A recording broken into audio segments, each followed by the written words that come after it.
What's up, y'all? It's your boy Sean P back again with another edition of Hip Hop Roundtable Reviews.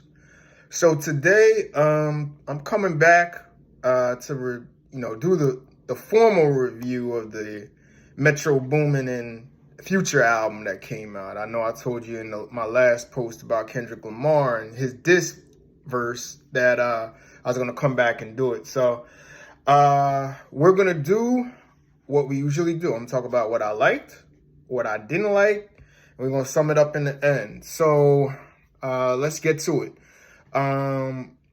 Metro Boomin and Future, We Don't Trust You. So Metro Boomin has made his mark as the premier trap producer of the trap era, which is pretty much the 2010s for the most part. He made his bones with Future on the Future mixtapes coming up. I think it's Dirty Sprite series, and Future's biggest records came with Metro Boomin. Off of that, Metro Boomin has done plenty of collaborations with 21 Savage, with who else? Lil Baby. I mean, the list goes on as to the collaborations this man has done, and he is pretty much the godfather of trap producers right now. And of course, Future's the godfather of modern day trap. You know, he carried the torch from Jeezy in the 2000s, Jeezy, T.I., and Gucci, and he carried that into this new form, new energetic sound of music that, you know, really carried, you know, a lot of the 2010s. He's probably one of the most influential artists of the 2010s. And of course, they had a lot of collaborations. They did a collaboration with Drake, you know, a Drake collaboration in the mid 2010s. So off of that, there was a lot of buzz behind this. You know, there was buzz coming out that about a month ago that they were going to have a collab album coming out, and they dropped it this Friday. So the majority of the album was taken up, the attention was taken up by the Kendrick song Like That, which the one verse he had just shook up the world with a more than direct diss towards Drake and J. Cole in their response to what they had at First Person Shooter. However, there is a full-length feature album here. So what did I like off of this? I was feeling the beginning. I really like the We Don't Trust You, the way it opened up with a kind of a dark feel to it.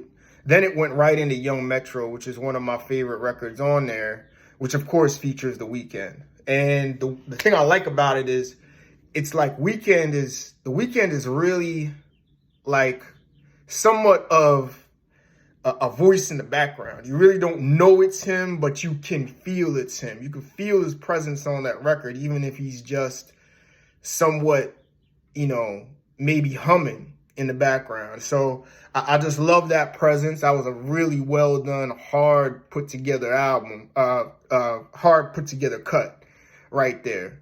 Then I would probably say Type Shit with Travis Scott and Playboi Carti, which had a lot of energy and had a boost in there with how the variation of the beat just went through. I like Claustrophobic, another one. And of course, Like That, the record of the hour, you know, with the very, I'd say, spirited verse by Kendrick Lamar, which kind of set the world on fire Friday when people first heard this. I also like Magic Don Juan, Princess Diana. That's pretty good. Cinderella with Travis Scott. Of course, Travis Scott being another Don of trap from the 2010s fits this album really well.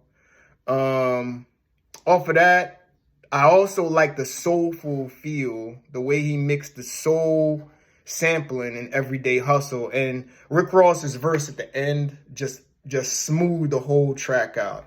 Rick Ross was perfect for this feature, especially with the soul sample given that, you know, Ross does so well over those instrumental soul samples. So I loved how they put Rick Ross on that.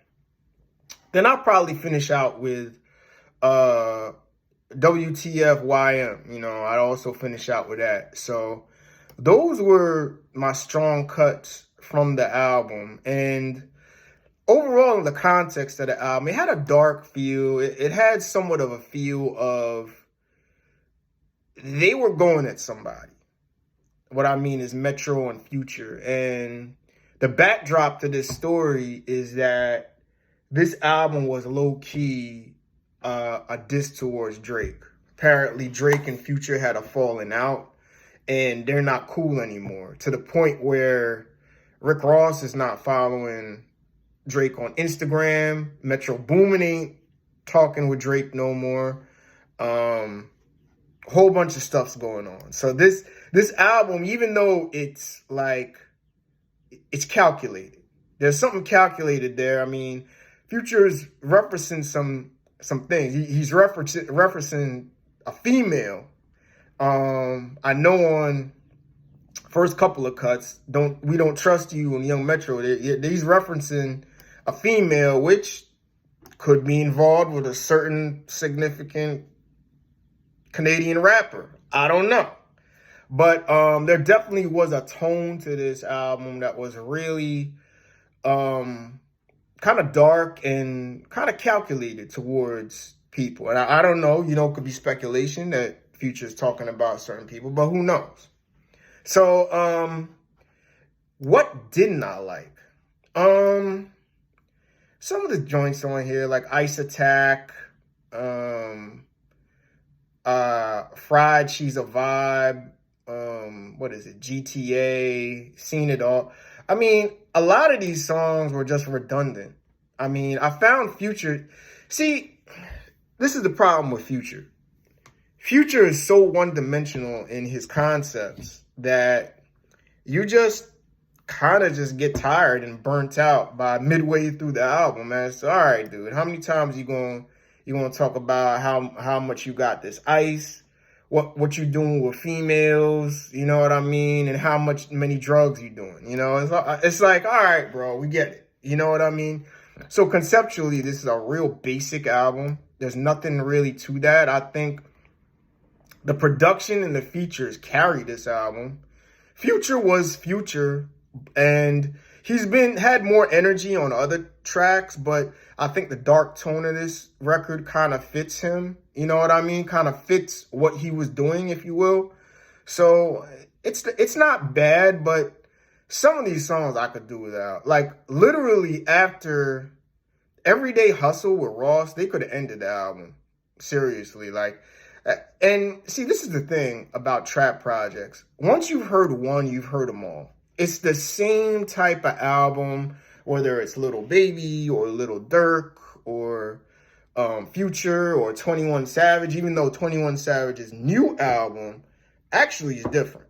Actually is a little bit more conceptual, which I actually like. I didn't get a chance to review that, but stay tuned. I want to be speaking on 21 Savage in some upcoming posts. But anyway, not to get off topic, it just kind of got stale after about 12 or 13 cuts. And I was like, okay.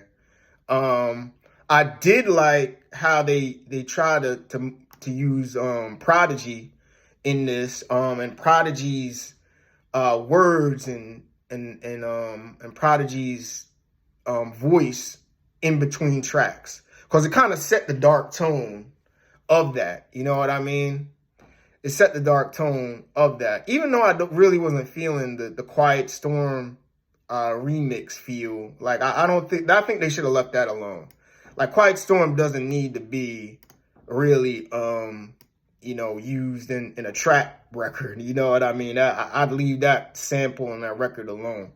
But anyway, overall, it was pretty decent. So, where do I stand on this record? See, this is the thing. I want to really like this, but to be honest with you, like I said, once I heard one trap record, I've heard them all. So the replay value is not going to be that great on this to me. I would probably go with like a 6.5 out of 10, just because like I probably only like really half the album. But because of the strength of Like That, which is going to be a song we're going to hear all year long because of You Know What and the features of this, because I like Rick Ross, I like how The Weeknd was used, I'll settle with a solid 7 on this. It's a decent listen. You know what I mean? It's a decent listen. The production is good. It's dark. It's kind of got like an attitude type of feel to it. Like they're addressing people on this, but it just gets a little bit too redundant with some of Future's what he's talking about. You know what I mean? His flows really weren't that diverse. So if it wasn't for the production and the features, this would be totally forgettable. So, yeah, I'll settle with a solid 7 out of 10. Could it make an honorable mention? I don't know. I don't see it growing on me outside of the Like That track, which is the Drake and J. Cole diss. But overall, pretty decent record. I would check it out. It's not bad. It's not bad. It's a good mid to decent record. So I'll go with a 7 out of 10. I'll check that out. But I do not think it's going to be in my album of the year conversation, or maybe even make my top 10.